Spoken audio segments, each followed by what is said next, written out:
Testing 1, 2. I'm not afraid anymore. Do you hear me? I'm not afraid anymore.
I'm muted. Let's start. What's up, everybody? I had so many power issues before I started. I'm sorry about that.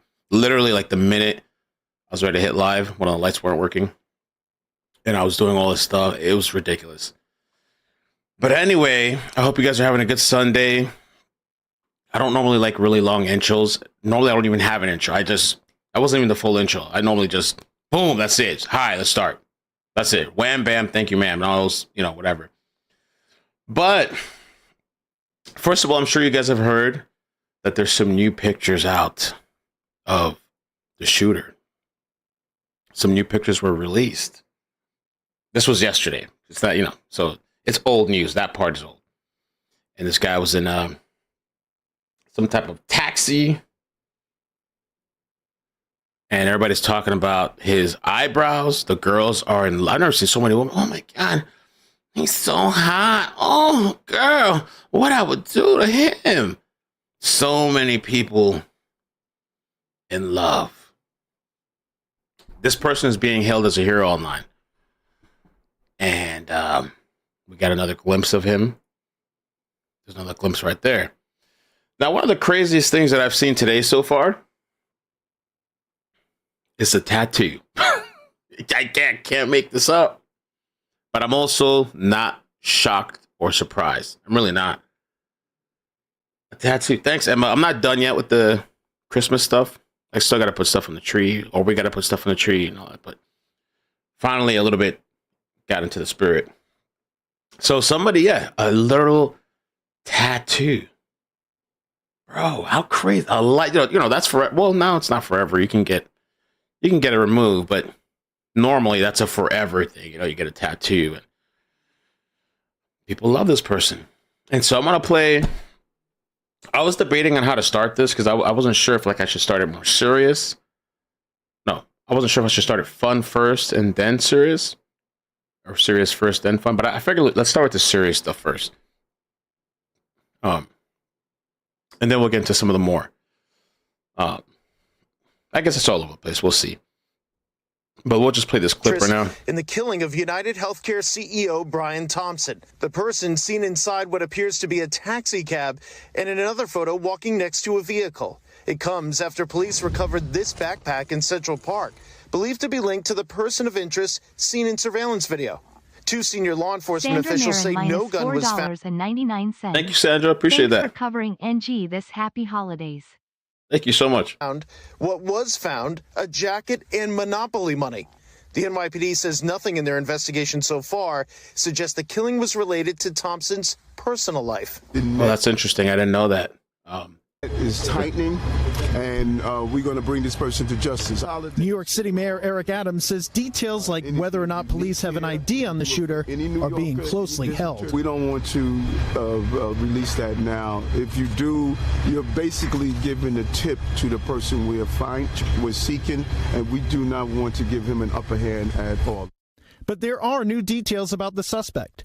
New York City's chief of detectives providing a timeline based on video footage to reporters.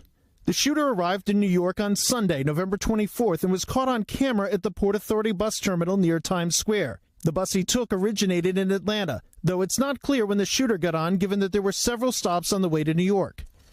The shooter then took a taxi to the area where the shooting occurred. It was there for about a half hour before heading to a hostel on the Upper West Side, where he possibly provided a fake ID to check in. He checked out of the hostel on Friday, November 29th, but checked back in the next day. While at the hostel, I don't know why check out and check in. This is a good little timeline, a refresher. We're just getting warmed up, getting started. There's no rush. But I like I said, I was sitting there and I went through quite a few TikToks. We'll get into the TikTok stuff too. It was interesting to see some of the people's stories. But honestly, I didn't spend so much time, but the time that I was on TikTok, I didn't find one sympathetic person. Not one person. I'm telling you, they do not give a F. And because a lot of these people that I've seen, they've had some type of, like, their family went through some issue with insurance. This wasn't covered. That wasn't covered. They died, or like it was covered, then it wasn't covered. There's so many stories. I haven't been in that position yet. I hope not to be, but you never know. You know what I'm saying? So it's hard for me to I can't tell people what to feel. I haven't been in that situation. All I know is that, I don't cheer people's deaths. I don't cheer people's deaths, but I also never been in that situation. I feel sympathetic for people that have been through that, or even people that have kids with cancer. Like, how does that even happen? Right? Kids with cancer. And then you're dealing with, that stuff is really expensive. Can you imagine losing your kid to they don't want to pay for this or that, or it's not covered, or we have to give you some type of alternative, whatever. And the doctors, it's not even the doctors, it's really the insurance companies. The suspect had two roommates who say he kept his mask on even when eating, lowering it only when taking a bite of food. And according to a senior law enforcement official, in this one moment upon his initial arrival when flirting with a woman who worked at the front desk. The shooter left the hostel at 5:30 a.m. the morning of the shooting.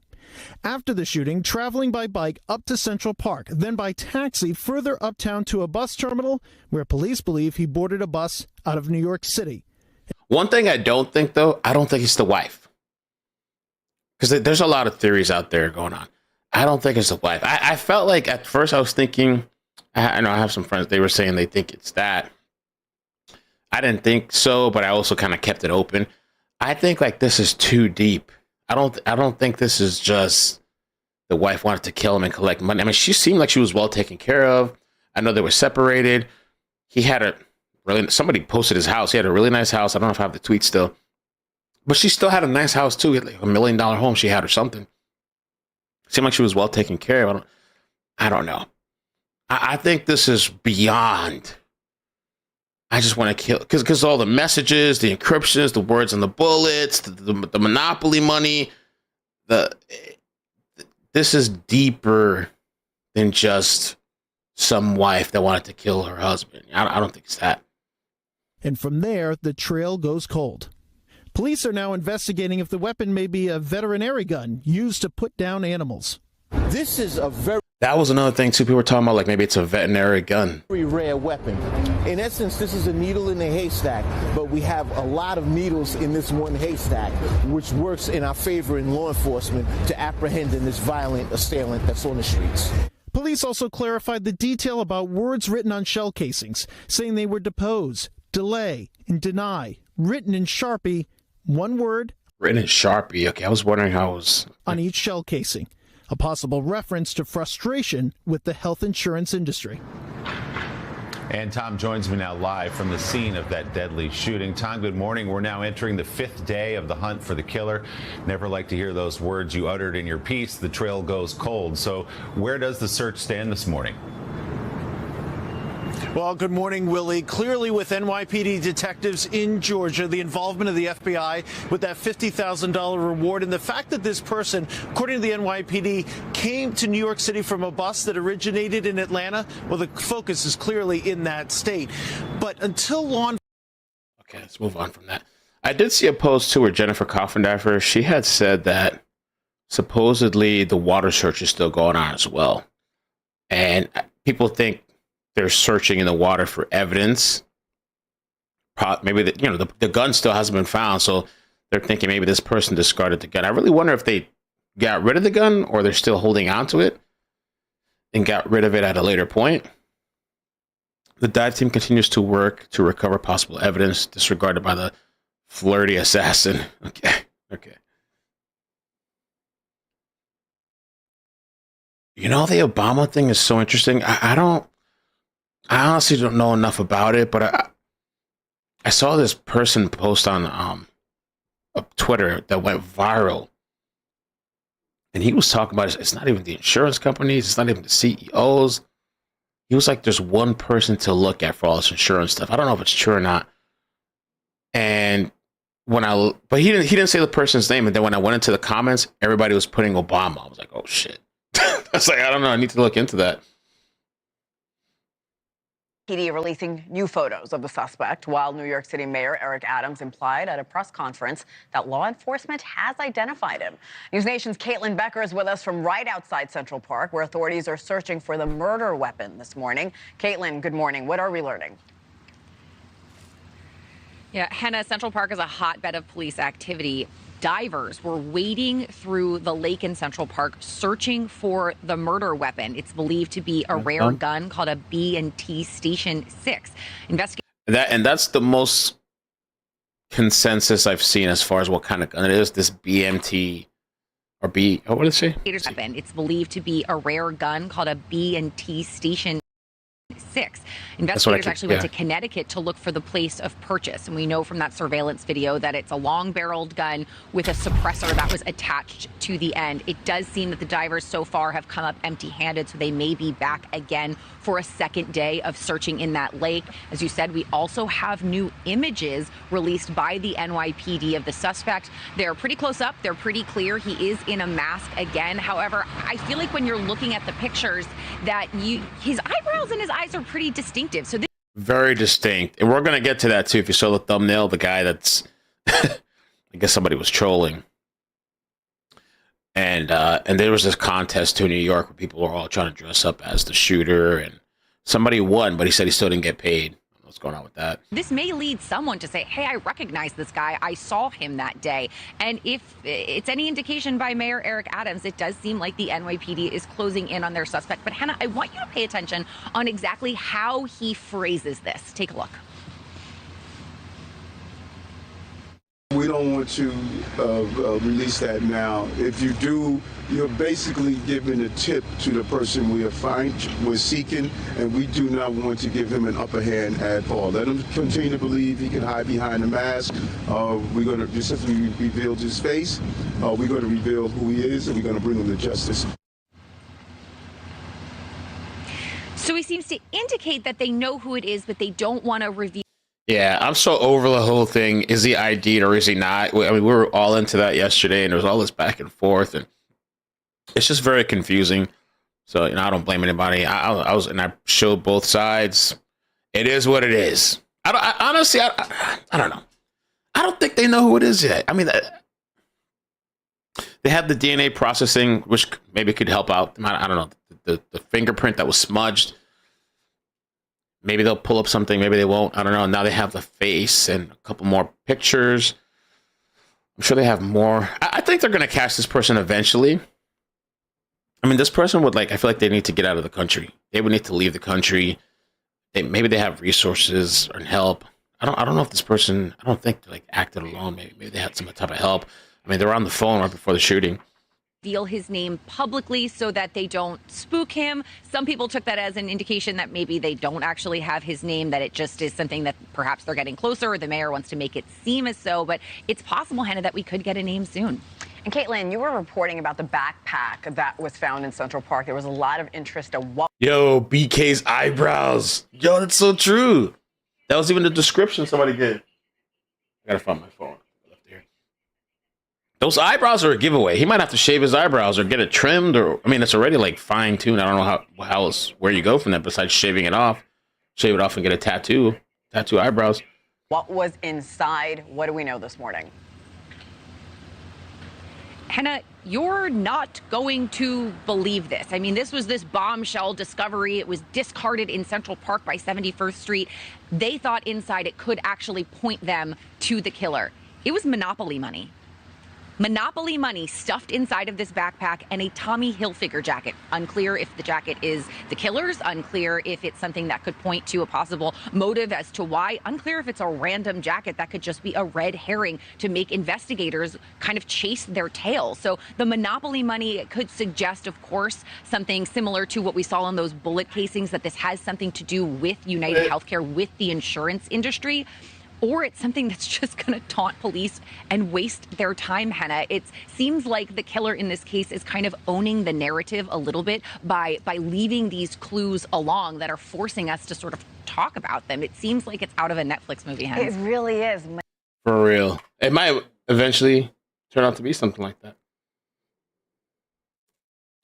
And this is just a really short clip, but this is not really new. And I think it's kind of common sense.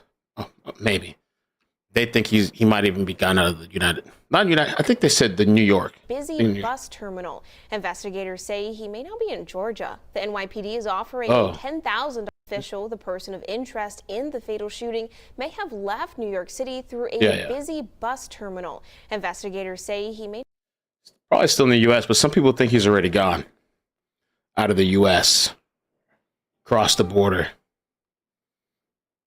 Working to track down the shooter. I'm joined now by former NYPD Chief of Detectives Robert Boyce and retired FBI Special Agent and Profiler You're right, Mary Ellen O'Toole. Welcome to both of you. Thanks for joining us. And let me start with you, Robert. It really has been remarkable watching this investigation unfold. Give us a sense of how they're doing this. They have all those cameras. This is kind of reminiscent of going after the Boston bomber in 2013. Good morning, Martha. It really is. It's a fascinating case, and it's bifurcated. So right now you're in Central Park trying to find that evidence that he left there. You see, we found the backpack last night, some surprises with that, and he leaves, and he only has 12 minutes in the park. So you got to figure where he went on that bicycle and what happened to that weapon. You really want to recover that weapon. He goes up the west side of the park, and there's a lake right there. So they were dragging the lake last night looking for a possible to recover that. When they get that weapon, you'll be able to help identify the perpetrator at some point, and also put to bed all those things, what it might be. So it's important. The second part of this investigation is the apprehension, identification, apprehension. Now, he left the city about 45 minutes after he committed this crime. That's really quick. We have him on a bus. We think we have him on a bus out of Upper Manhattan. If he takes it to any different spot and gets on another bus, that has to be tracked as well. But right now, the NYPD is looking at Atlanta, Georgia. So they have a base of operations there. Detectives went down there last night to forward information back from people they speak with, because that's about the number of tips they're getting is larger than anywhere else. Those tips coming out of Atlanta, Georgia. But how much more difficult is it now that he has left New York City and it is a nationwide search? It complicates things, there's no doubt. But the NYPD, listen, he did this in Manhattan. We have the largest police department in the country, second largest in the world. So we have a lot of resources and a lot of partners. So it complicates it, but it doesn't make it impossible. I've sent detectives all over the world at some point, especially in the United States. You operate, you send someone down there, you create a base, and you go back and forth, and you work with any police department in the country. So it complicates this, but it's not over. You can quickly overcome it with the right resources. And Mary Ellen, you were an FBI profiler. When you look at this case, when you look at him, when you look at those videos and what they've found, in that backpack, they found Monopoly money. Yeah. What does this all tell you about this suspect? When I look at the suspect and I look at his behavior from beginning to what we think is when he left New York City, there's a quality to it that suggests there's a little bit of practice there and there's almost a lack of experience. And those two things are very different. So what I mean by that is, it looks like he practiced things. He probably had been to New York before and knew what the route was. He knew where the victim was going to be. He knew what his schedule was going to be.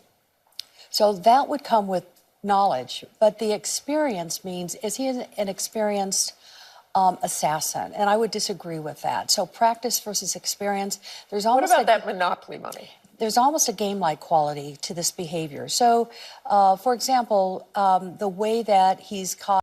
I can imagine too, like this person, the shooter, like watching all these experts, and I think there's one video I have too. Some psychiatrist comes on too, psychiatrists, experts, FBI, all these people, and I don't know, just watching the world kind of talk about this guy. What this person must be thinking. Is he laughing, kind of smirking? You know, I mean, I don't know. It's got to be definitely feeding his ego. And people, yo, I mean, I'm telling you, people are in love with this guy. There's a lot of people that would turn away. If they saw him, some of these people that I've seen on TikTok, if they saw him on the street, they would not report him. They would not call the cops or the FBI. You know, they would help. Or just turn the other way. On a number of video cameras, and I know with the ballistics there were some interesting behaviors there as well. So that may come from the idea that the way he got practice is how video games, TV shows. That's a very interesting point. Yo, it's always video games. Oh my god, maybe I don't know. Maybe it's always Call of Duty and video games. Call of Duty. Well, what are the other ones out there they're always talking about? I don't know. What's some Call of Duty? Those shell casings that said deny, defend, depose can certainly offer some clues, perhaps to motive. They could, and the motive would be very specific then, because then it would go to issues relative to the health and that system and being denied, that sort of thing. However, when you have a game player who's your offender, you have to be open that is a ruse to cause law enforcement to look in a different direction. And there's almost a game-like quality to his behavior. That's the title of the video. Oh shit! When I read the title of this video, I thought they were trying to say he's playing games. I didn't realize they were really talking about like he has like a game character. I guess maybe Assassin's Creed or something. I guess. However, when you have a game player who's your offender, you have to be open that is a bro. If you play video games, you're on the list. They got you on some type of list. Ruse to cause law enforcement to look in a different direction, and I'm sure they're aware of that. They are great investigators up there, so they're looking at the possibility. It has to do with the medical field, but they're also considering the possibility maybe this offender wants us to look in a different direction. And Robert, I want to ask you, do you think the FBI at this point knows more than they are telling us? And are you surprised that there is Monopoly game, no name yet, given those pretty clear pictures of his face? No, I'm not surprised. And we don't know that, to be honest with you, Martha, that he's not identified. I would, in my time, it's 35 years in the police department, we don't give out the name once we get it until we make an apprehension effort. Once that fails, then you give out the name. So right now, we really don't know. And it wouldn't be surprising.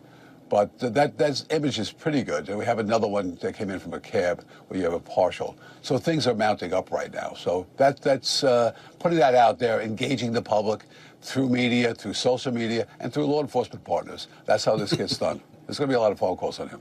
Okay, Okay, all right, let's move on from that. Is this the same? So this is another person Let's see. CEO murder suspect thinks this is a game. Maybe. Okay, let's see. I don't know if I hope they're not talking about video games. To belong to the Mayor Eric Adams, implying last night police do know who the suspect is. I don't know if because I'm sure that is a tactic. Like if they get the name, then they're not going to just instantly be like, this is the person. Maybe they'll wait before saying that. You know, they want to make it. They don't want the person to know. Believed to belong to the gunman contained only a jacket and Monopoly money. New York City Mayor Eric Adams implying last night police do know who the suspect is. They are not revealing his name. Here with us now is former NYPD Lieutenant Commander Joseph Cardinelli. Mr. Cardinelli, always great to see you. Welcome back. Oh, thank you for having me. Of course. So let's start with Mayor Adams' comment about not releasing the shooter's identity, at least at this time. Do you believe police have pinpointed who the suspect is, and why not put his name out there? Well, I believe they do have a good idea of who this individual is, and you do not put his name out there. I most certainly would not put his name out there at this time. You know, we have to understand that this is a case that's progressing and it's building a case. This case has to go to trial when they do apprehend the suspect. Once that happens, you have to make sure that everything you did from A to Z is the way you planned it, so it has a good success in court. So they're not rushing this by any means. They're doing it methodically, and they're basing it on everything that this purpose left behind. So, I myself would not let his name out at this time. I mean, it doesn't have to be. His face is out there, which is the most crucial part. Sure. So what happens next now, especially when it comes to the NYPD and the FBI, who, of course, are working together, especially knowing that the suspect has fled the city possibly days ago? Well, the fact that the FBI is involved, their facial recognition goes nationwide. So that's a big plus for us in this case. It's not just a local facial recognition. Their resources are available to the NYPD, not only on this case, but on many cases. So, eventually they're going to put out how they found this individual and his whereabouts. They may know it. They may know what direction he went to. So they're going to focus on that. They're going to focus on the evidence that he left behind with the backpack. Hopefully they do recover some more evidence, but everything is piece by piece with this. And we have to understand that you cannot rush these things. It's not like television where the movies where you hear these things. And, this is a high profile case. And what makes it high profile is not the fact that Mr. Thompson, worked for a big company. That does add to it. It's the fact that this was a brazen murder in not broad daylight, early morning hours.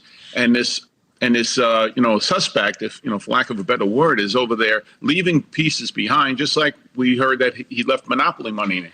To me, he thinks this is a game, and he's ahead in the game. Can I ask you about the Monopoly money? Because a lot of us are scratching our heads. With your experience, do you think he's taunting police and investigators? Do you think he purposely left that with some kind of message he was hoping to get across? Hey, don't knock COD practice lol. My daughter is military, earned her expert status playing it B4 basic training lol. This guy is trash Really? too pump chump. Thank you for the 5.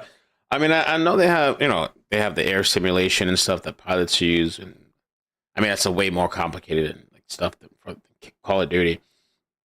I don't think paintball might be a better type of outdoor outfield experience. I don't know. Absolutely. Like I just said, I believe he thinks this is a game. But I think there is games that they use. I don't know. Does the military use video games? He's ahead in the game. It could be people say that maybe he wants money from this. You don't know. You don't know what the motive is until you get the suspect and you speak to him. And at that point, it's going to be. It says, yes, military uses video games for training soldiers. The military uses video games to help soldiers develop decision-making skills, understand their job, and see the bigger picture. So apparently, I didn't even know that. Marine Doom, a special version of Doom that was used to train Marines in the late 1990s. Okay, that's cool. And then Tactical Iraqi, a PC game that taught Marines Iraqi languages, gestures, and cultural nuisances before the deployment to Iraq in 2007. That's interesting. So they use, the military uses digital simulators such as flight simulators that I knew to improve soldier readiness. The Army also uses virtual environments such as close combat tactical trainer and advanced gunnery training systems to train. There was this video that I watched one time where it was this one guy, I guess that does paintball all the time, versus this military team that was set up in a compound. And he just ran up in there and he just took out everybody, took the whole team out. be limited, depending on how he presents himself to law enforcement. But, this is a game to him right now. And the parts of the game that he controls is that he's leaving the clues behind at his discretion through the park. He probably surveilled that park beforehand, knew his escape route. But the fact that you're showing that photo right now with his face, he's looking right into a camera. Mm-hmm. And that's the biggest piece that helps us in this case, is that he's on the national spotlight right now. Somebody has to know.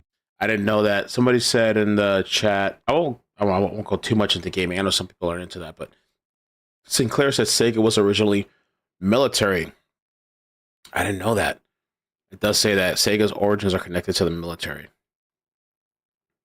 Know this individual. Somebody is going to call up and say, I know who this guy is. I know where he stays. I know what state he's from. We still don't know where he's from. He could be from Minnesota. He could have followed Mr. Thompson from that area back to New York. We don't know, but you will put the pieces together. Right now, we have to base this case on the progression of it with the evidence and where that evidence takes us. We've been talking about the evidence that's been left behind. We heard of some of the items the shooter left, things with his DNA on it. But, sir, what happens if he's simply not in the system, despite having DNA? Well, that's the whole thing. The DNA is still crucial, because when you do make the case, you make the case based on the DNA. You do get his DNA, whether it be through court order or whatever, and you tie that into the case. So it's not that they're trying. Of course, you would love for him to be in the system for that, but if he's not, you're just making the case progress by documenting everything from A to Z. This individual has left some, clues with the, writing on the rounds, live and spent rounds. And he's the one that's putting it out there. It's not that he did this by mistake. He's not a professional. He's calculated. And there's a big, there's a difference between the two. And he's leaving these clues because he's making himself a presence known across nationwide television. Thanks for watching. Yeah, it's pretty ballsy, too, to take a bike out of the city. This is a psychiatrist on social media reaction. Let's see what the psychiatrist has to say. And now we're going to bring in fascination with the suspect. Dr. Joseph, thank you so much for coming on. And obviously we have this conversation, sending condolences to Brian Thompson's family.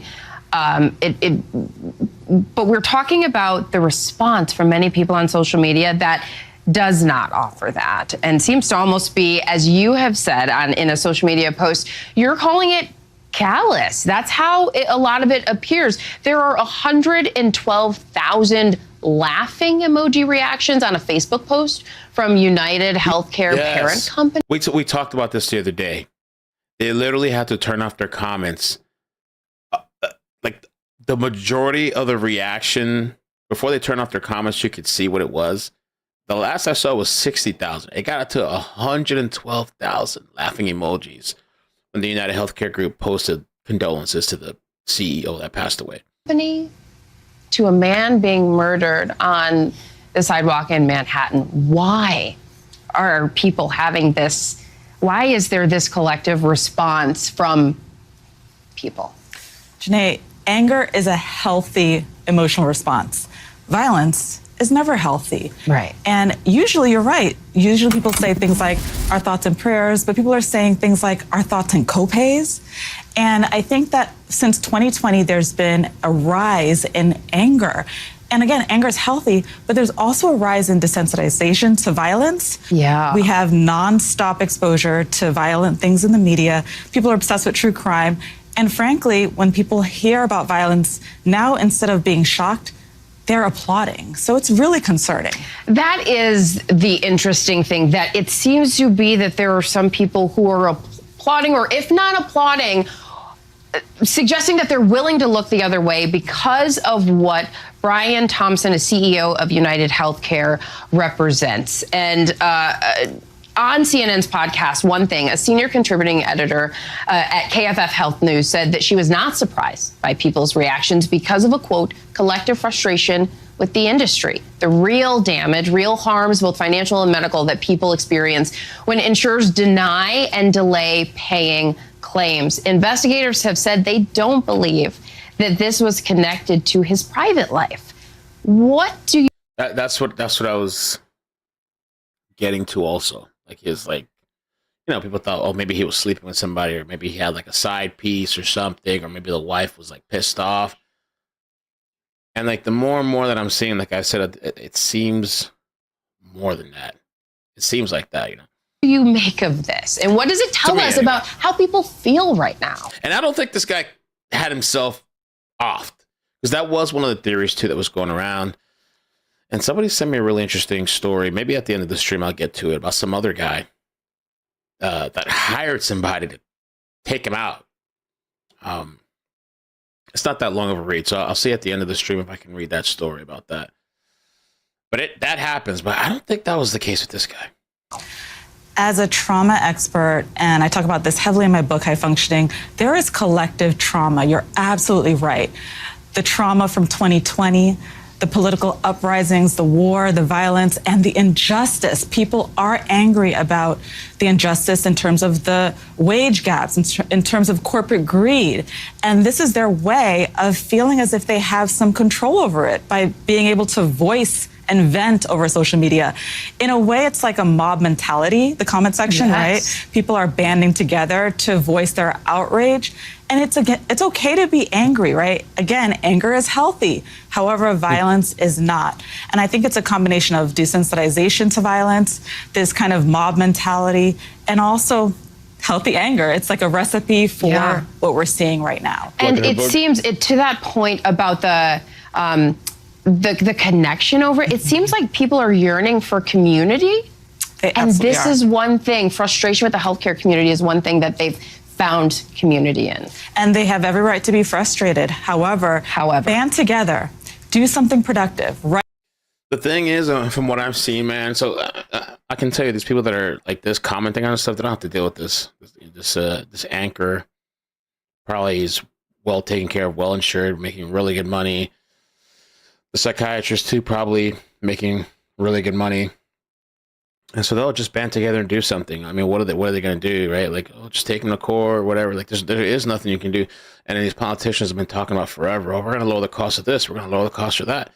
The one thing is that I guess they have worked on insulin, which is good. I think that part somewhat is good, but they've been talking about this. I think people are just tired. Like I said the other day, people are just tired of the shit. And once you keep getting old enough, right? Like when you're young, you're like, oh, wow, yeah, there's hope with these people. But then the years pass by and they just keep saying the same bullshit, whatever party it is in, the same bullshit, the same thing over. And nothing really changes much. Maybe some things go up sometimes. Maybe it goes a little bit sometimes down. Maybe they send you some type of credit one time. But it never really changes. It's never fixed. It's only gotten worse. Healthcare and insurance and all that stuff. Let's now invite... It's not like it was bad. At least back then it seemed a little bit better. Now it's just gotten horrible. Discuss this manhunt and the lack of personal security. Rob D'Amico, a retired FBI agent and security consultant. Rob, thank you for your time. Your take on how the manhunt is progressing. True. The COVID-19 too. That was so crazy, right? To even experience that in our lifetime. That was just all the things that were happening. That was crazy. Or not. I mean, these get that drawn out. I think he surprised some folks now that they're piecing his travels together, going from bike to taxi cab to bus. I think they thought that maybe this was more of a crime of passion. He did it and didn't have it planned out as much. And I think it's starting to go back to, wow, he had some decent plans. He switched transportation. He used fake IDs. So they did say that they have identified his name, but they're not releasing it. I'm not so sure if that's a play or not, to put him in more of a desperate mode, thinking they know who he is. But this all comes into these typical manhunts that really kind of can get prolonged once they get out of a certain area. Okay, it can get prolonged. Like you're saying, of course, we know now when the suspect entered the city, how he was in the city for at least 10 days. He, of course, had changed transportation to get there. But now we understand the police have recovered the backpack. It seems as though they have recovered the suspect's backpack.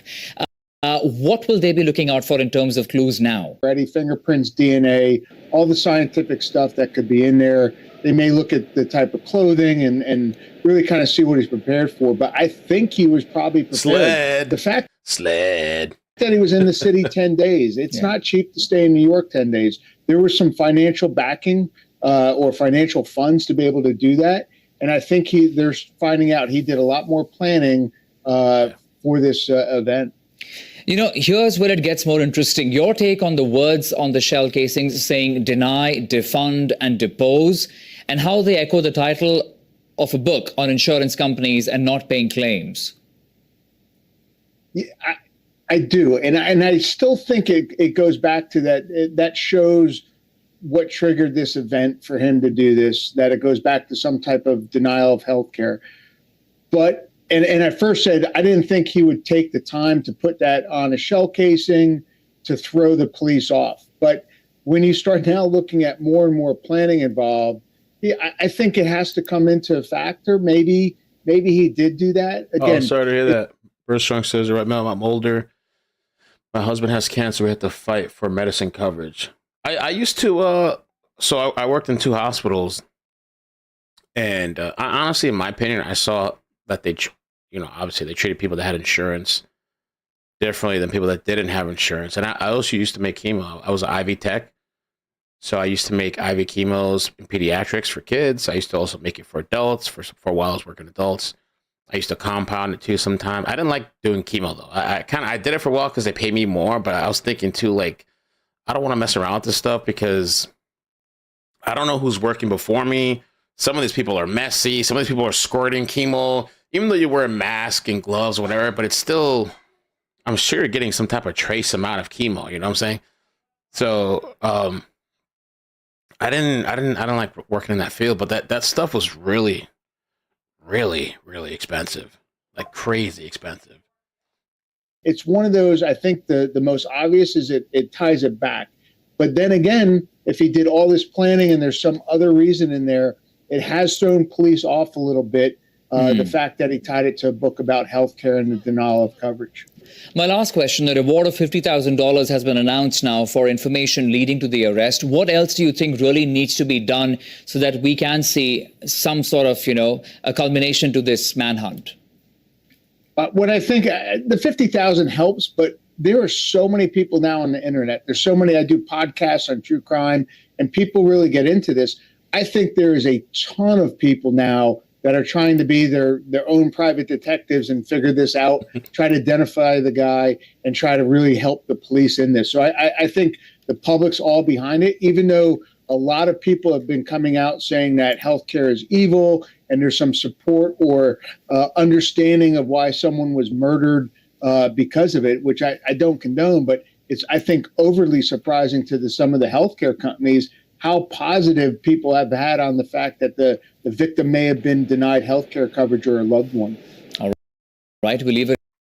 All right. So, okay. I forgot. I got to show some people that didn't see not the TikTok, but the tattoo yet. This is from earlier. Somebody got some type of tattoo. I forgot who explained it because somebody said it's from V from Vendetta, but it's also the shooter's hoodie or something. Look at that smile, too. It's the same thing. Same with the shooter. The mask down from when he took it down. And I think in the lobby of the hostel. And so people are, people are here they're taking dibs on who this person voted for. Okay.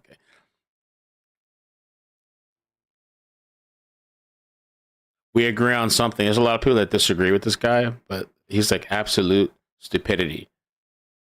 But I'm not surprised. I believe it. I'm not surprised. It does look kind of fresh, maybe a little red around the edges and stuff in the middle. So there's this person too that's a lookalike. One type of hood. Hey, Mumsy, how you doing? Jake, go back. Change. No green jacket, no hood. This is serious now. A lot of people have been DMing me, messaging me. You have to go back and. Yo, and he looks so like he has almost a similar eyebrow, same smile, kind of like. I don't know about the hair though, but change. This is not funny. Are you listening to me? This is not a funny situation. Please listen to me, Jake. Oh my God! What? What don't you understand? Oh my God! It's Let him live. Crime. You need to go home and change. Do you the person that it was done to did a lot worse. Okay, to the entire country. I'm not negating to the entire country. I agree with you. However, there are 2 jackets in the back. Put one of them on. Jake, I'm going to not go where you want to go. I'm not driving you. Put the jacket on in the back now. Take that jacket off. You know what? What do you have against the hoods? Jacket off. What do you have against hoods? Jake? There's only one type of hood I don't like, and it's a white one. Jake? Otherwise, I am very into the hood. I love a hooded shaft, if you will. What? Jake? Jesus Christ. So it looks like the mother's not playing, though. The mother's kind of pissed. She's not playing because she cares about her kid, and she just doesn't want him to play this game or whatever. All right, this is kind of some of the funny videos. Oh yeah, we got a couple of funny videos, and then it gets to some of the more serious stuff, where some people share some people express why they feel how they feel. So this one was kind of funny. 2 photos we're working with and not much else. What do we know about the homicide? The gunman killed UnitedHealthcare CEO Brian Thompson, a 50-year-old father of 2. In cold blood, many people suspect it was vigilante justice. Why? Police said bullet casings found near the shooting displayed the words deny, defend, and depose. Wait, none of us are the actual police? No, we're just a representation of chronically online people trying to solve this case using the internet. Who is he? He worked on the Kate Middleton disappearance case. Who are you? I helped identify the man who faked his death and moved to Uzbekistan. If we don't get this case right, I may never get my blue check. My comment section is calling the perp a folk hero. They don't want him to be caught. Saw something similar on X. This guy posted the possible city bike that our gunmen use. Replies called him a narc, pig, and snitch. Imagine like the person that, like, let's say somebody finds this guy or like sees him somewhere, and they report this person because maybe they want to get their reward money. And imagine they go online and be like, "Oh, I'm the person. I solved the case. I solved the mystery." Imagine what the public would do to this guy. You better stay anonymous and stay quiet. Replies called him a narc, pig, and snitch. We need to be careful, and we cannot jump to conclusions. Agreed. Okay. Before we proceed any further, does anyone want to help me shoot the latest TikTok trend? Oh, me. Pick me. Oh, my God. All right, fellas. TikTok. And TikTokers, I mentioned it yesterday, I think. They're refusing to help with the investigation. As if I really care, but they're refusing to help with the investigation. I mean, sometimes there's been stories of these online people, they'll catch people and they do need the public's help, crowdsourcing the public. But the internet sleuths said they won't help find the CEO killer. TikTok users who normally would leap at the chance to identify the alleged criminal are standing down. Even some medical professionals feel the same. Today saying that, Spider-Man would have had that CEO shooter caught immediately. Spider-Man? Peter Parker. The man whose number one biggest op is his aunt's medical bills.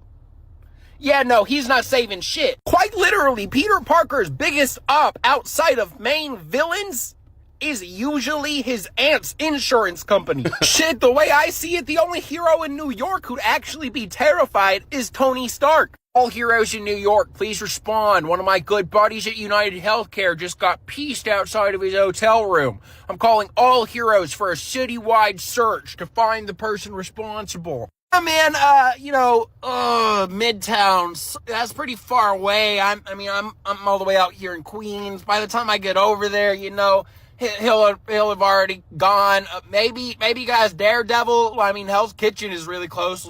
Luke Cage. If anybody's seen the Spider-Man stuff, he used to always have his awesome medical bills. Welcome to Starbucks. What can I get you? Hey, what's up, man? Can I get a venti peppermint mocha latte, double shot? Great. And a name for the order? It's Jim. I mean Roger. It's Roger. It's my name's Roger. It's definitely not Jim. Definitely not Jim. It's Roger with a J. With a J. Roger. Okay. Roger. I'm gonna write Roger. Oh, we're still gonna do the Nancy Pelosi stuff too. I don't believe it's connected, but I'm just gonna talk about it after all these TikTok stuff. With a J. What's my name? Say my name. I literally just said it. It's Roger. Good. But wait, are you thinking Jim? I'm not thinking anything. Roger, Jim. It's 5 a.m. and I'm a cashier at Starbucks. You like working here? No. How's the insurance? Not good. What is it? United. Huh. Do you want anything else, man? There's a line forming behind you. Okay, yeah. I just can't have you thinking my name is Jim, man. Jesus Christ, your name is Roger. It's Roger. Roger. I don't believe you. All right, well then take a gun out of your backpack and shoot me in the head. That way How do you know I have a gun in my backpack? Did you have a gun in your backpack? No. Who the fuck are you? I'm Jim. I mean Todd. My name's Todd. I'm Todd. Definitely not Jim. I'm Todd. Okay, you want to play? Not Jim, Todd? I'm Roger, not Jim. And theoretically, if someone walks in here in 2 hours and asks what my name is, what name are you telling them? What are you, about to commit a crime? No! Why would you think that? I don't! Hello? He's awake? I'll be there. Okay, that phone call was weird, man. Now I kind of think you're about to commit a crime. I don't know what phone call you're talking about. Okay.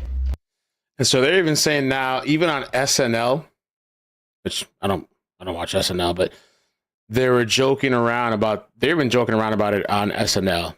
I don't want to get like a copy claim with Colin Jost and Michael Che. Thank you.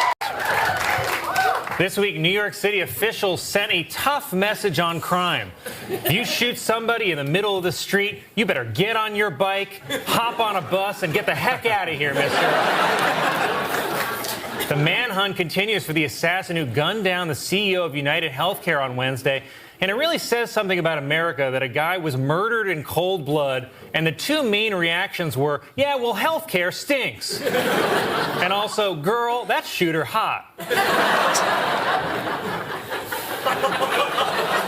It's also so crazy that the shooting happened 3 blocks from here in broad daylight, and the guy just bicycled away. Probably because they have every cop in the city guarding our Christmas tree. That Christmas tree thing was a little bit funny to me because I remember when that press conference happened, like in the middle of the press conference, they just kind of like, oh, by the way, the Christmas event is still happening. And I get it. I guess they have to announce that it's still happening. But like, it was this big concern about this Christmas tree. This guy was just murdered and everything. There's this person on the loose. But by the way, we're going to have all our cops and resources on the Christmas tree and making sure, things are smooth. I was like, oh, God. This one here, let me see, what was this? Hey, boss, can I run an idea past you real quick? This was kind of funny. Yeah, sure, Teddy. Come on in. What do you got? Okay, you know how right now we have to pay for our customers' medical bills when they go to the emergency room? Yeah, I know. Well, what if we didn't do that? Go on. Okay, so we look at the diagnosis the emergency doctor gives the patient, and if it's not a real emergency, we don't pay. And we decide what's an emergency and what's not. Exactly. So we make the patient figure out on their own whether or not they actually have a medical emergency. Yeah. Which they won't be able to do because they have no formal medical training. It's perfect. And then they'll blame the doctor when they get a huge bill. Teddy, you've really outdone yourself this time. Oh, thanks, boss. I think a bonus might be in order. Really? Oh, not for you. For me. All right. All right. So let me see. What do I want to do first? Let's do these parts. This is part of what people are feeling, that they don't feel a thing about the CEO being murdered. Actions of like excitement about the UnitedHealthcare CEO getting shot. They're like, it is not. This is not okay. This is an innocent man who was killed. You cannot celebrate the killing of an innocent man. No, it isn't. No, it isn't. No, the fuck it isn't. This is a dude whose job it is to commit murder behind a corporate veil. They are wolves who want to kill you for money. These are people whose job it is to take money from you and then make you think that you're going to be covered when an emergency happens. And then when your 4-year-old daughter has leukemia, they go like, oh, dude, stall.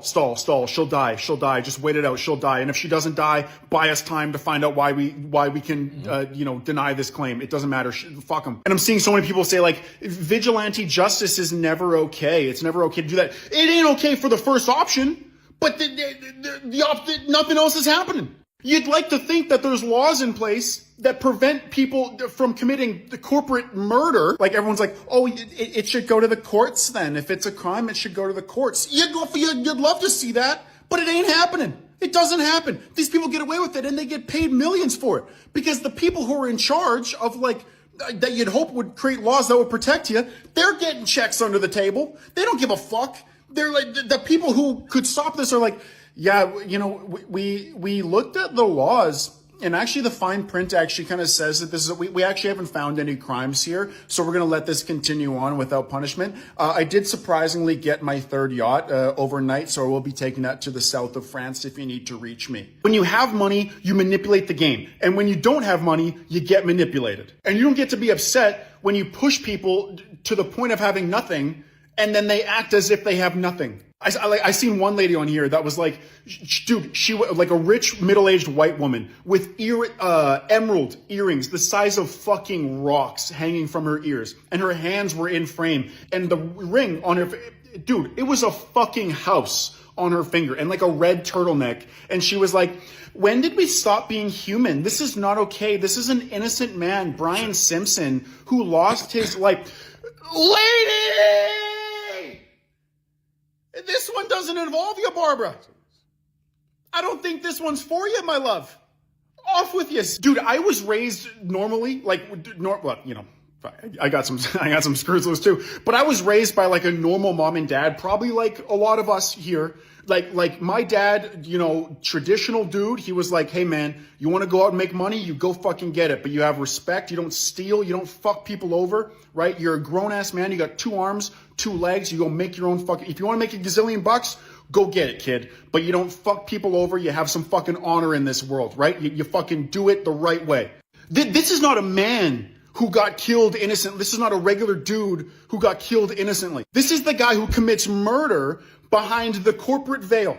And if you ask me, I mean, I would honestly go as far as to say this is pretty tame.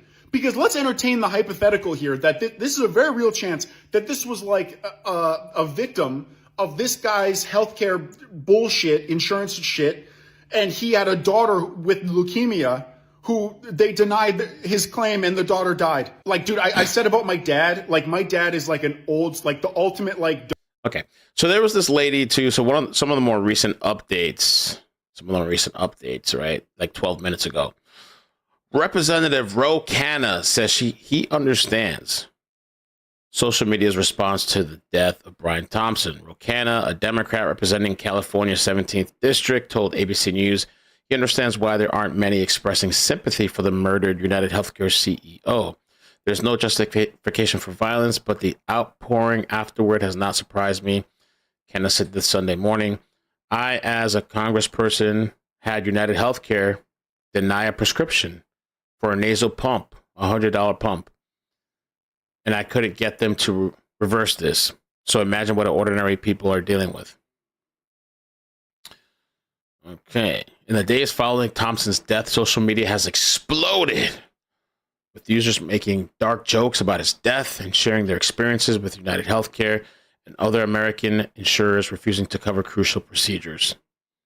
Murder has sparked shock, but also a cascade of vitriolic comments online towards insurers about the high costs of health care, many with a blatant lack of sympathy towards the murder victim. Democratic Congressman Ro Khanna joins me now, and this is obviously just a horrendous crime. But has this online vitriol surprised you? Well, first of all, let me just say it was horrific. I mean, this is a father we're talking about of 2 children, and my sympathies to the entire family. There is no justification for violence. But the outpouring afterwards has not surprised me. Look, I, as a congressperson, had UnitedHealthcare deny a prescription for a nasal $100 pump spray, and I couldn't get them to reverse this. So imagine what ordinary people are dealing with. The biggest denial comes when it's cancer treatment. I mean, people are getting denied on cancer treatment. And my view is very simple. Why can't we have a rule that if a doctor prescribes something and if Medicare, traditional Medicare, is going to cover it, then private insurance companies should be forced to cover it? I mean, it's absurd in this country what's going on. I want to, you retweeted a post by Bernie Sanders that said, yes, we waste hundreds of billions a year on healthcare administrative expenses that make insurance CEOs and wealthy stockholders incredibly rich, while 85 million Americans go uninsured or underinsured. Healthcare is a human right. We need Medicare for all. That's not really going to happen. So what would you say to those Americans who are frustrated right now? Well, first of all, Bernie Sanders is absolutely right. I believe we can make Medicare for all happen. He was retweeting Elon Musk, who was pointing out that the United States spends the most on administrative waste. If you care about efficiency in government, Medicare is 2% administrative fees. The private insurance, 18% that they're wasting. But as we fight for Medicare for all, what we can do is require private insurance to cover anything that Medicare would cover. We can require a cap on out-of-pocket costs. We have to understand people with cancer, with heart disease, with diabetes, with insurance aren't getting the care that they need. They're getting stuck with huge medical bills. And Bernie Sanders and I also have a bill to end medical bankruptcy. But finally, after years, Sanders is winning this debate, and we should be moving towards Medicare for all. You mentioned Bernie Sanders responding to Elon Musk. What he actually said is, shouldn't the American people be getting their money's worth? He and Vivek Ramaswamy have been asked by President Trump to lead the Department of Government Efficiency, DOGE. What do you think they could do in terms of health care realistically? Well, they should look at the extraordinary waste, and they will find that CBO has said Medicare is the most efficient, and they should be looking at where the private health care costs are. But there are other areas that Bernie Sanders and I have said we could work together on. The defense costs. Defense contractors. Look, Lockheed Martin has, with the F-35s, has gone about $200 billion over. There is waste when it comes to breast pumps being purchased at $1,400 instead of $200. Soap dispensers, $150,000 we paid Boeing for soap dispensers. That's the waste they should go after. Now, there are places I disagree, Martha. They should not touch a penny of Social Security. They should not touch the CFPB. They should. Oh, man. Man, oh, man, oh, man. That the FBI needs our help finding the UnitedHealthcare CEO attacker. They just put out his photo. We need to identify him. Gosh, I would love to, but considering they denied every claim that I've ever had, I'm chronically sick. I had to fix my uterine cancer by myself, and they've been keeping all types of technologies away from us between that and the medical system that would actually fully fix our health that they know exists, but they wouldn't make money off of. Man, my eyesight's pretty blurry from all of that. I can't seem to see that photo. Nobody gonna help.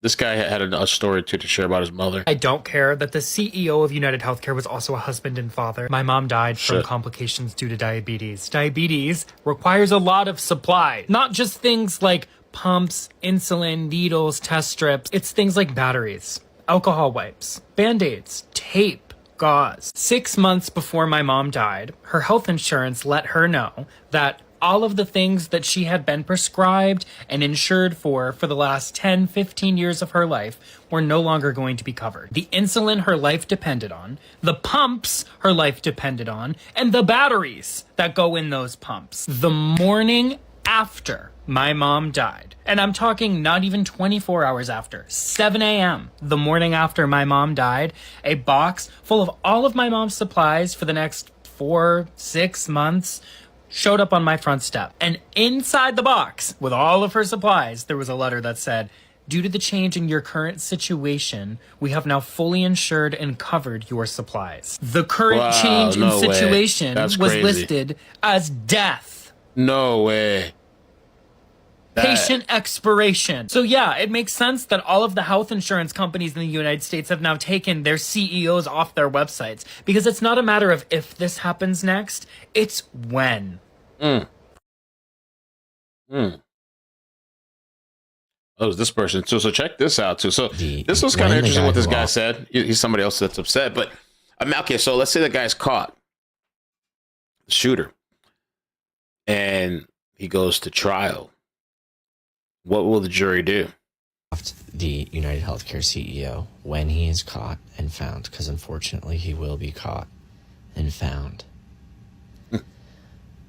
I am praying for our justice system to work in the way it was designed and him to be tried by a jury of his peers. I want New York City, a jury of New York City peers, to go in and they go through the whole trial and, not guilty. No, unanimously. They find him not guilty. A jury of our peers. Our peers get to decide. Not billionaires. Our peers. Damn, bro. And he even zoomed in the camera. Imagine he gets caught. Hung jury or he just walks away. Walks away. Oh, I wanted to take a look at this interview. Did we? I don't think we watched this. I don't think we did. Did we watch this? Well, as I have stated this before, that he's not a professional, but he is calculated. All right, he same guy obviously planned this out to a very good degree as well. He planned his escape route. He planned everything prior to it. I don't know if they have the exact number of days. It keeps changing of how many days he was actually here. But the fact that he left the bullets and the words he did put on there, he used the word depose instead of delay. He didn't use delay. He used depose. Who knows if this has anything to do with the civil suit that they may have instituted from somebody and it didn't go well. We don't know what it is. It could be just, a red herring that he's throwing out there right now to throw people off for the real reason as to why he did this. I'm still not convinced that this is somebody who just happened to be, upon him on that morning. I think he had intimate knowledge of where Mr. Thompson would be at that hour. Now, how did he get that knowledge is the big $1 million question right now. How did he know to be there at 6:45 in the morning? So the fact that he was over there for a little bit, that the one witness who heard the shot said that man was there and they saw him there, then that says a lot. But he's leaving these clues. He's discarding it. He planned it from the beginning. I'm going to go through the park. I'll get rid of the clothes. I saw the bag. I felt that it was overloaded with clothing or something shoved in there. Maybe they'll find something that etched those words into the rounds, the spent rounds, as well as the live rounds that they recovered. I said, maybe that's the thing that they may find. Maybe they found something at the hostel. But people have to be patient. These things just don't come 1, 2, 3, like an hour, and he's gone. He planned his escape. He's gone while they're still retrieving all these videos. So there's a lot of second guessing going on, but the NYPD is doing a bang up job with this. They reached out to the feds, and rightfully so. The feds have, a more advanced, or I'd say a broader facial recognition system. So it's coming into, the pieces are coming together right now. With a lot of criminals, there's this air of arrogance about them, that they feel that they're smarter than the police, they're smarter than everybody, they want to commit the perfect crime, but they're doing things to let them know that it is me. I mean, him showing his face, he had to know that there was a camera there, and he showed his face. Maybe it was just for that flirtatious moment that they discussed. But I said, that's somebody I would like to speak to, because she actually had conversation with him, the clerk at the hostel. And my big thing when I was running the Brooklyn Robbery Squad, we would pay attention to things, details like the verbiage used by a perpetrator. Somebody that would say something and say it over and over in the robbery patterns we had, and that was important. So maybe he has an accent, maybe he said something or used a specific word that makes a difference, but every piece of information is crucial. So the detectives know this, and they're the best detectives in the world. And I don't say it because I was with them. I say it because I wholeheartedly believe this, all right, that they know what they're doing. They have great direction from good bosses, and they're going in the direction that they're not getting tunnel vision by any means. They're looking in every direction. They're taking every tip. All right, we're going to get to the Pelosi thing in a second. Something I saw that I thought was kind of funny too. This is, I don't know, kind of old school YouTube stuff though, but somebody tried accusing Leafy is here of being the United Health shooter. There's a bunch of people getting called out, people with masks and similar looks. And somebody put Leafy is here. He used to be this commentary person, and then he got banned from YouTube. They're coming for everybody. They're coming for the masked people.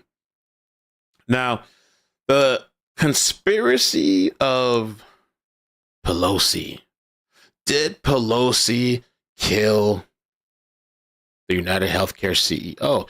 I've heard a couple of people saying that, and I'm like, where are people getting this from? I didn't understand it. Like, what's going on? Like, I heard it a couple of times, and well, the TikTok link doesn't work, but this link about finance works, and people keep claiming this. He was scheduled to testify against Pelosi for insider trading. She purchased $4 million in call options of the Palo Alto network the same day the UnitedHealthcare had a massive security breach. We spoke about the security breach a couple times. The cybersecurity firm options she had made resulted in her making $11.9 million that one day alone. And he was set to testify about her insider trading next week. I haven't seen anyone talk about this, so just putting it out there, seeing if any shit sticks to the wall. I know that there was that internal investigation with the DOJ that I heard. I did hear about this cybersecurity attack. I didn't know about these claims. I do want to look more into that, this Palo Alto network. I'll read this article here too. I don't know if there's any, credibility towards it, but I've heard multiple people mentioning this. Let me see if I can find something else to corroborate. I mean, there is other articles saying that she took a position with this company. She took a position in Alto Networks, buying long dated in the memory calls expiring January 2025.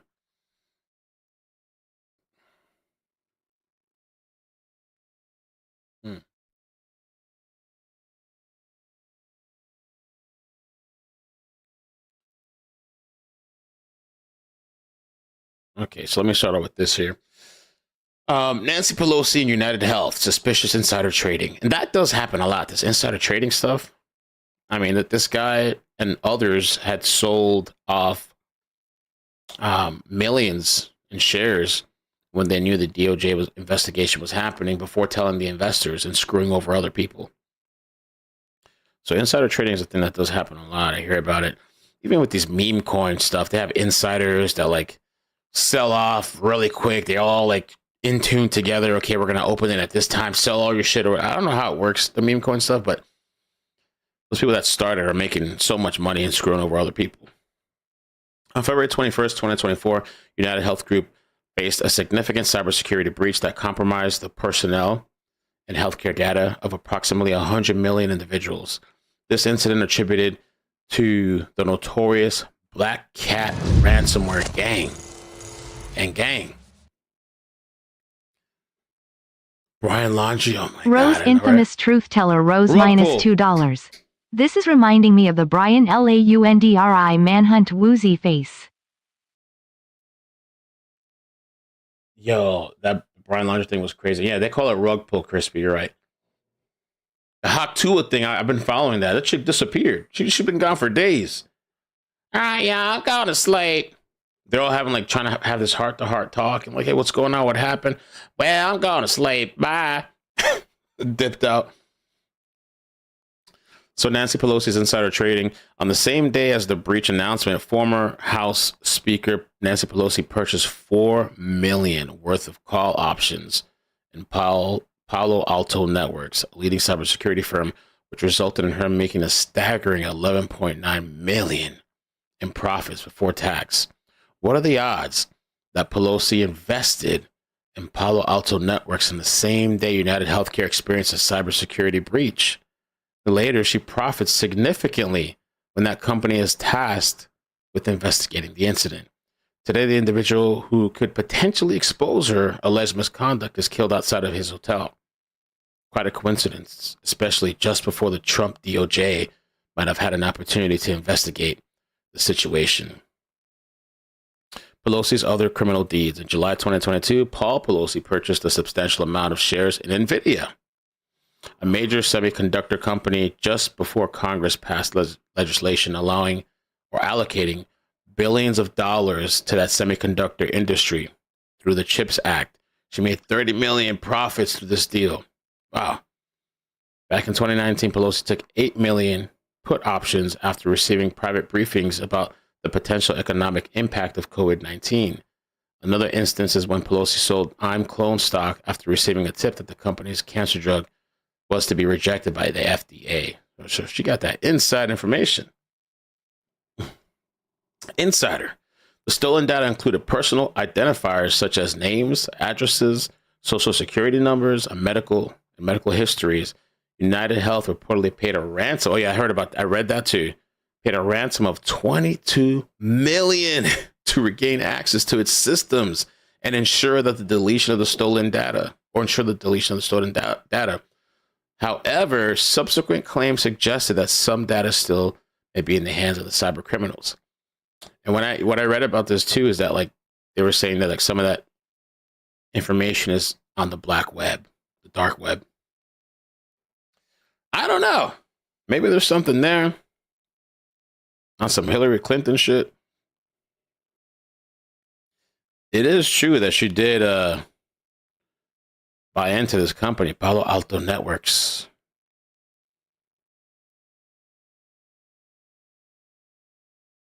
I was trying to confirm how much she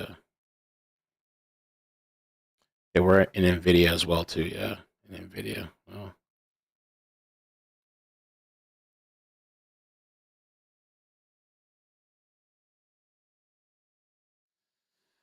Pelosi once again demonstrated their investment acumen with a well-timed purchase of Palo Alto Networks call options despite initial concerns following a less successful trade.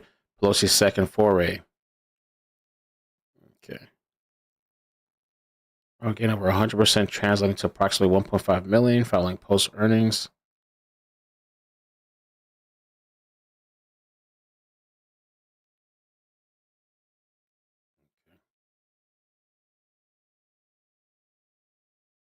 I don't know. I have to double check and look into that more. But that's where that, for anybody wondering if you've seen that conspiracy online, that's where it's kind of coming from. I don't know if he was just supposed to go testify about that DOJ thing. I don't know if it had anything to do with this that they're saying, but it's kind of a little interesting conspiracy.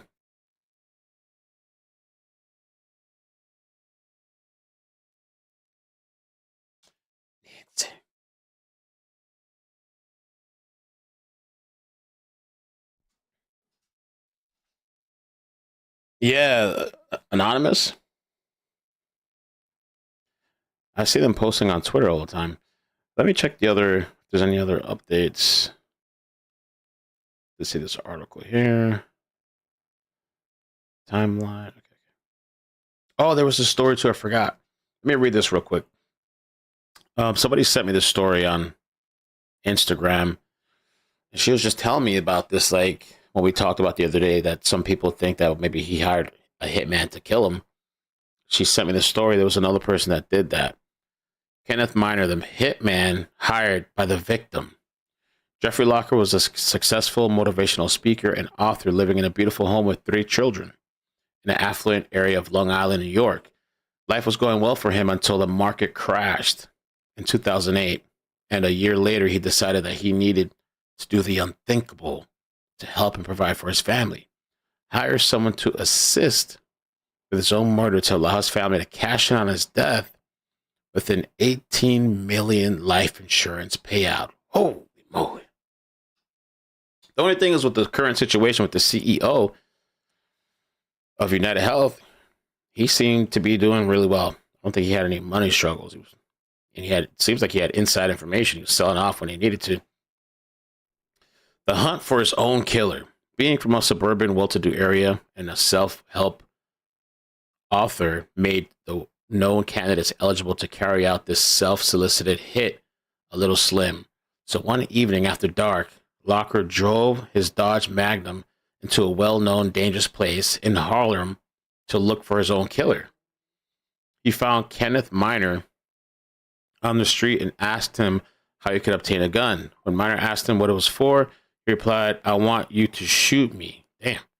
He wanted his death to look like a robbery gone terribly wrong because insurance would surely pay out on a murder, but not a unaliving. Which I heard that there's one company supposedly that they will pay out on an unaliving after a year.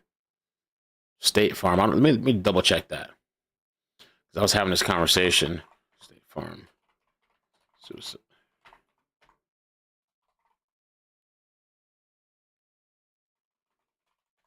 I want to double check that though.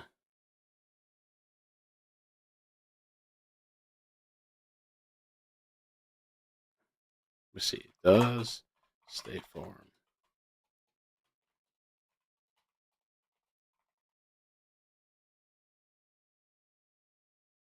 Oh, it says no here. Oh, okay. So they have an exclusion. So it says no, State Farm life insurance does not pay for unaliving death within the first 2 years of the policy. Most life insurance policies, including State Farm's, have some type of exclusion period of 1 or 2 years. During this time, the insurer will not pay out the death benefit to the beneficiaries. That's interesting.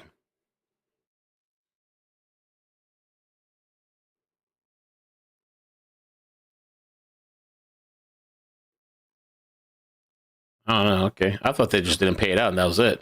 I guess it depends on the company.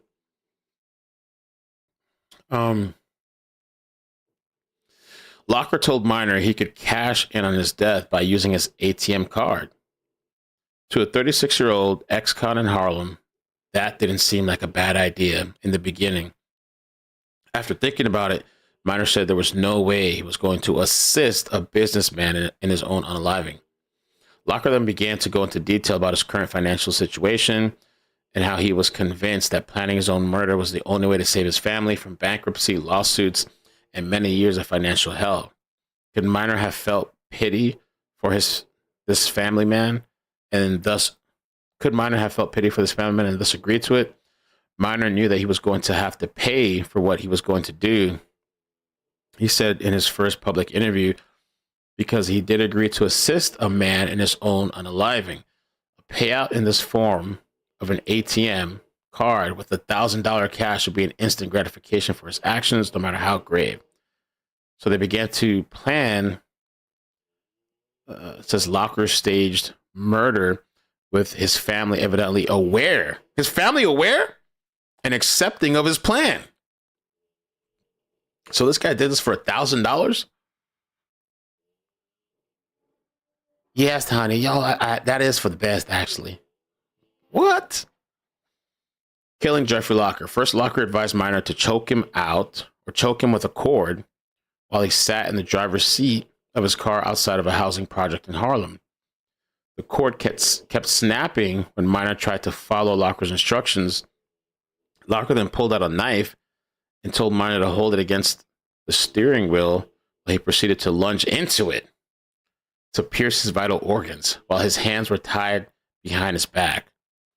When his body was later discovered inside his car, police obtained surveillance footage from an ATM where Miner was seen using Locker's card after the killing.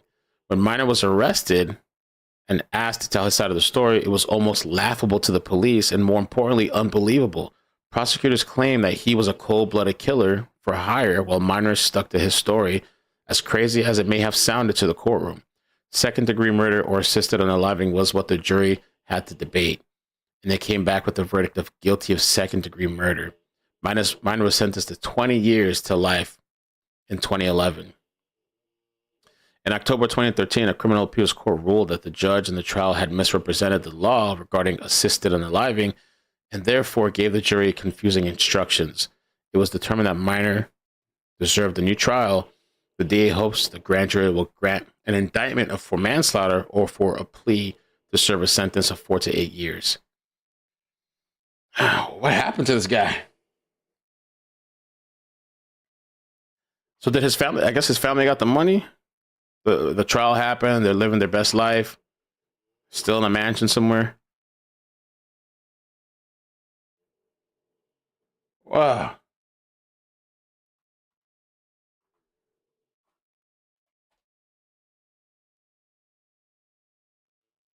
Jeffrey Locker was a motivational speaker who seemed to have a pretty good life. Crazy. What a crazy until story. his body was found in a tough New York City neighborhood. That was 3 years ago. It looked like a robbery gone wrong. But when police arrested a drug dealer named Kenneth Miner, he told a story that stunned even veteran detectives. Miner has now given his first ever interview to 48 Hours correspondent Richard Schlesinger. At first, I seen him circle the block a couple times. And then when he came back, I approached him. What do you want? He said that he was looking for a gun. Wow. I need somebody to shoot me. He said that? Yeah. I said, you're out of your mind. But I might be able to get the gun for you. How much money you got? Kenneth Miner never got the gun, but he did meet Jeffrey Locker again a little while later in Locker's car. That's when he said it again, I want you to kill me. I said, why don't you just go and jump in the river? It's right there. And what did he say?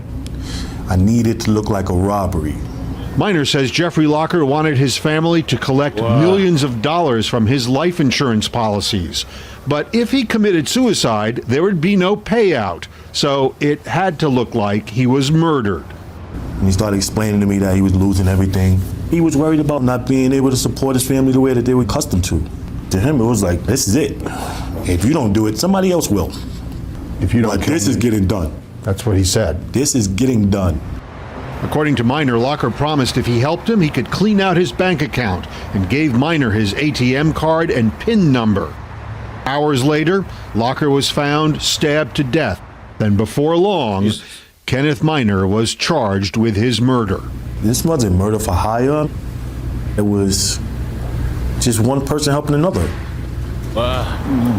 And Richard Schlesinger is with us now. It's just such a wild story, and that's saying something because you guys cover some pretty incredible stories in 48 we've been hours. Known to, you know, one of my colleagues said, "How many murder defendants have you talked to?" And I couldn't even remember. It's been dozens, but most of the time, they will say, "I didn't do it." Kenneth Miner always said that he was involved in this death, but it was this claim of assisted suicide, which is what it came down to. He said it wasn't murder; it was assisted suicide, and that's what the jury had to decide. So you can imagine being on a criminal jury, listening to this case, and everything. Melissa! Another 20 members. We got to do something for the members. We got to do members live one of these days. Holy moly. I don't know if we should do like a end of times type of stream. That's been a while. I haven't done that in a long time. Thank you, Melissa. Gracias. That was a really weird story. I never heard of that story. I definitely don't think, just in my opinion, that's the situation with this guy. Hello?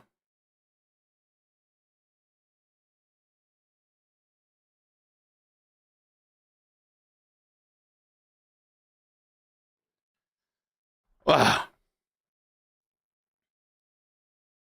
Crazy, crazy, crazy. Yeah, I don't think that's the situation with this guy. I mean, unless there's stuff, obviously, unless there's stuff we don't know, you know, maybe there was that, but I don't know. I see that. It feels far-fetched. Let me see if we got anything else, and I might come back in a bit. We might cover something. I wish I could just transfer people, but let's see.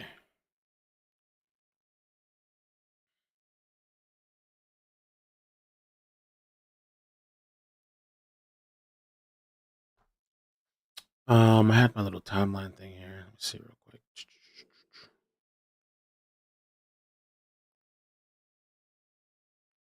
That was a crazy ass story. I really wonder how his family made off after. SNL slammed. Oh shit! So remember we watched the SNL skit. A lot of people don't like SNL. I don't watch them. I mean, I hear every now and then when something big happens. I don't. But anyway, slammed for classless UnitedHealthcare CEO Thompson murder segment on Weekend Update. Damn. The sketch comedy show came under fire after spending nearly a minute and a half of its Weekend Update segment discussing the recent murder, including America's fascination with the alleged gunman's appearance. I mean, that is what they do, though. They do comedy or whatever. But the manhunt continues for the assassin. Okay. I mean, users on several social media platforms voiced their disdain of the commentary, condemning it for the lack of consideration for Thompson's family. That's got to be wild, though, too, for his family to see that stuff.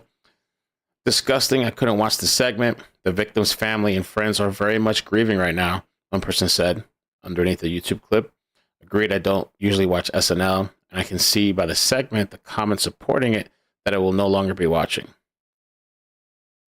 I mean, is the shoot a single again? Another user commented. So, but we kind of know this. We've been covering this all the last couple days. So I'm probably going to come back in a little bit. There might be a story. Okay. I don't know. Maybe I should just jump on now. Try to keep the people. Hold on a second. Melissa, Melly's minus $20. At pressing on, why is this person talking bad about me? I don't know. Who is that? I've never even heard of the person before. Thank you for the 20. I don't know who that is. If you guys want to hang for a second, we could just start a new stream. Give me a second here. I've got some information. Good evening. Well, it's only 5 minutes, but my name is. We could do a little short stream. Let's see real quick. Oh, this is crazy. Oh, wow.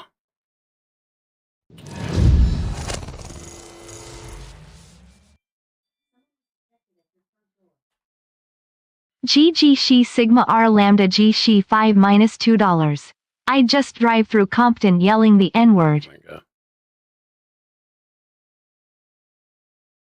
Got this link, that link, one more link. So there's some situation happening in Florida, of all places, I guess. Let me see. We got this one. Some type of killer on the loose.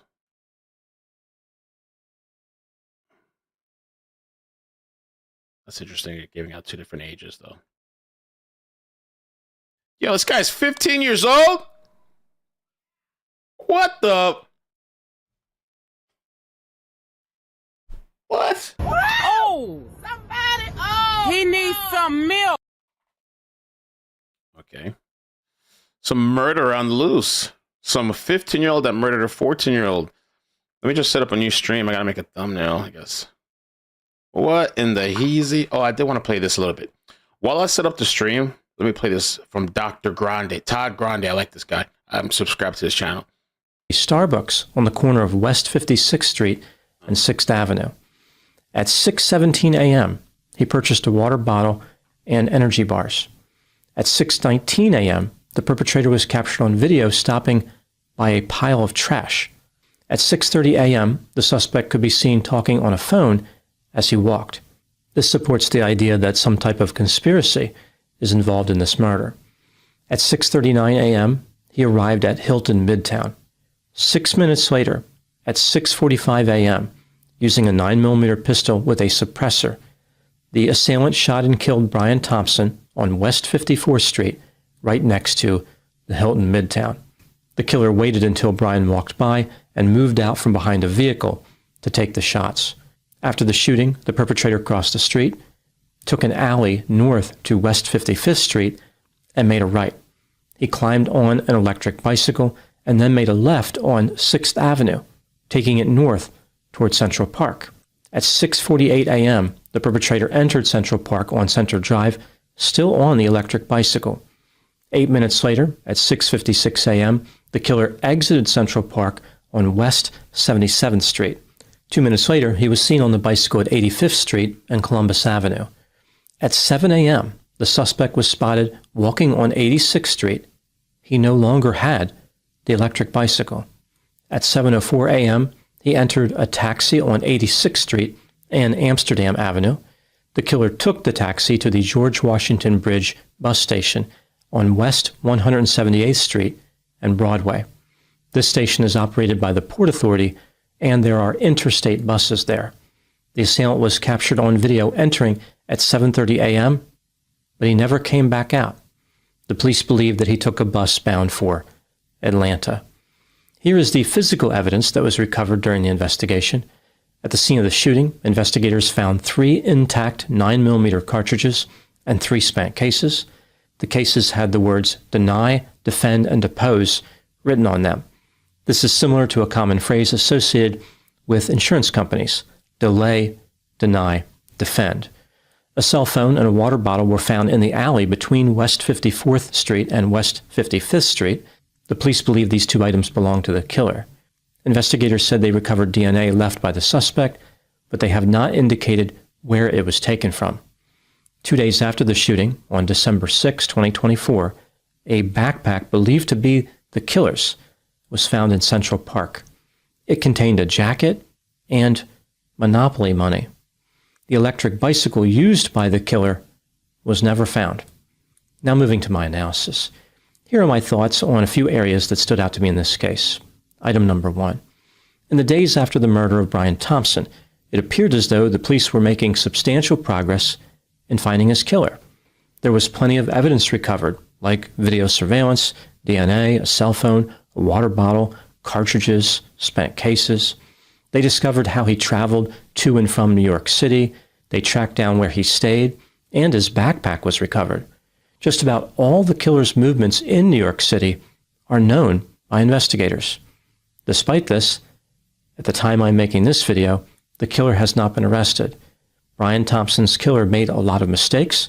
However, he was surprisingly cautious at other points during his homicidal adventure. I think it's likely that the authorities will arrest him.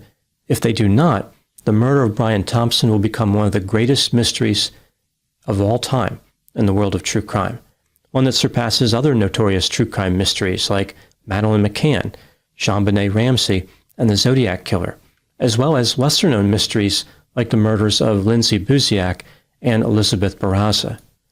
Item number 2, a theme that has emerged from this case is how people are very upset with UnitedHealthcare. Yeah. The company has been accused of denying legitimate claims.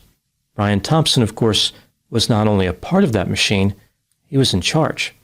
At the time of his death, Brian was under investigation by the Department of Justice. He was not a sympathetic murder victim. Some people have been mortified by the reaction that many people had to Brian's death, believing the response to be insensitive. Some have even said this is an example of schadenfreude, experiencing joy due to the misfortune of others. I don't think it's so much schadenfreude as a differential in empathy. Most people recognize that it's wrong to commit murder. It's not that they don't empathize with Brian. Rather, they believe Brian's victims deserve more empathy than he does. Through a terrible and illegal act, the killer exposed the treachery of the health insurance industry. He touched on the extreme level of frustration that exists. The message in this situation is clear. Companies should not make massive profits by causing pain. Society views this as unacceptable and wrong. This brings me to item number 3. Brian Thompson earned a salary of $10 million a year, which represented just part of his compensation package. There are not too many jobs that pay that well. In addition to C-level officers, one might see an income like that for entertainment industry stars, professional athletes, or a small number of social media influencers. $10 million a year is a staggering amount of money. The average American will not even make 20% of that over their entire lifetime. Breaking down this salary, we see that $10 million a year is about $27,000 a day, $1,100 per hour, and $19 a minute. Brian made $19 a minute for every single minute, when many people don't make $19 an hour for a 40-hour work week. Is any C-level officer worth this much money? During my time as a counselor educator, I have interacted with my fair share of C-level officers. Counselor education PhDs are known for focusing on clinical practice, like diagnosing and treating mental disorders, as well as conducting research. But career counseling is also an area of interest.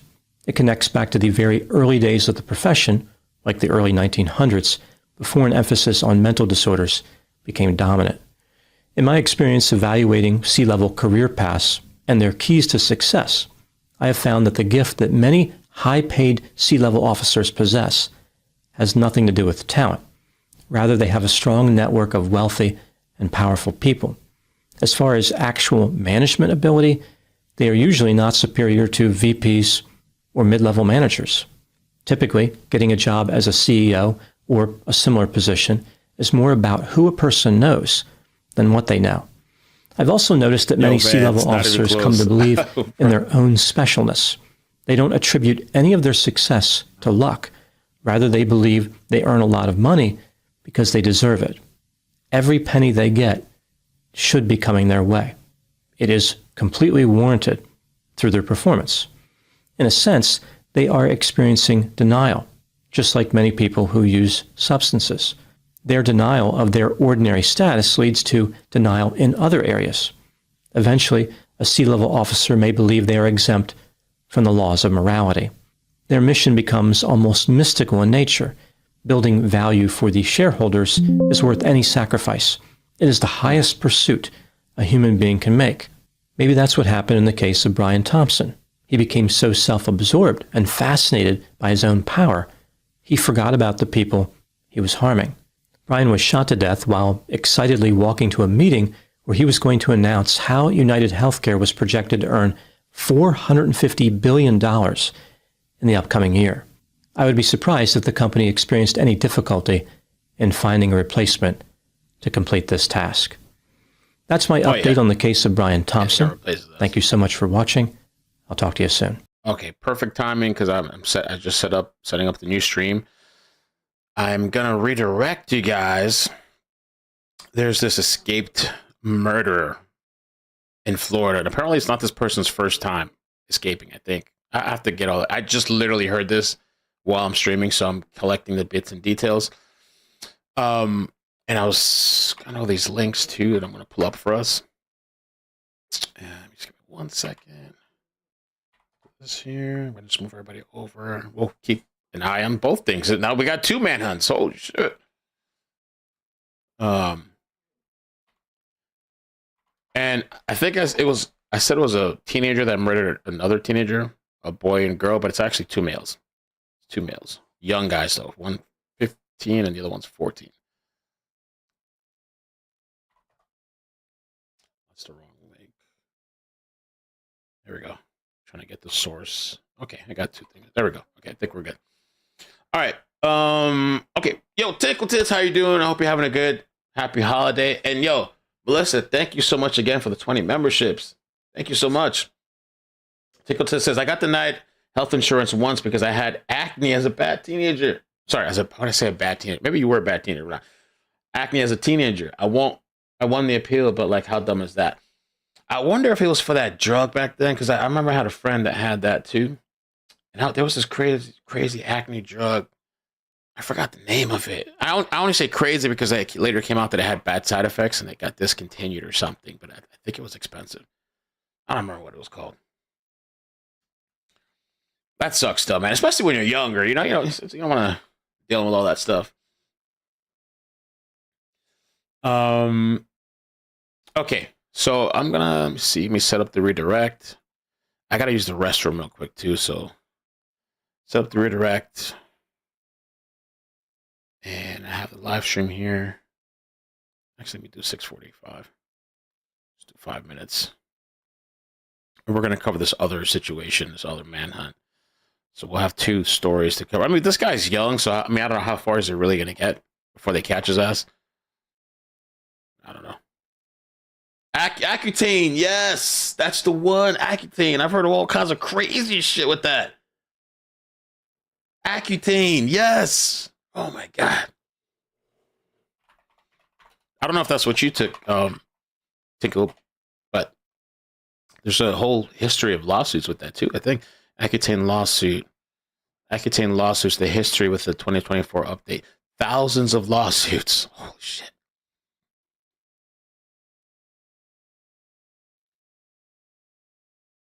There was some drug that was recalled recently. It was a very popular, common drug for, I forgot for what.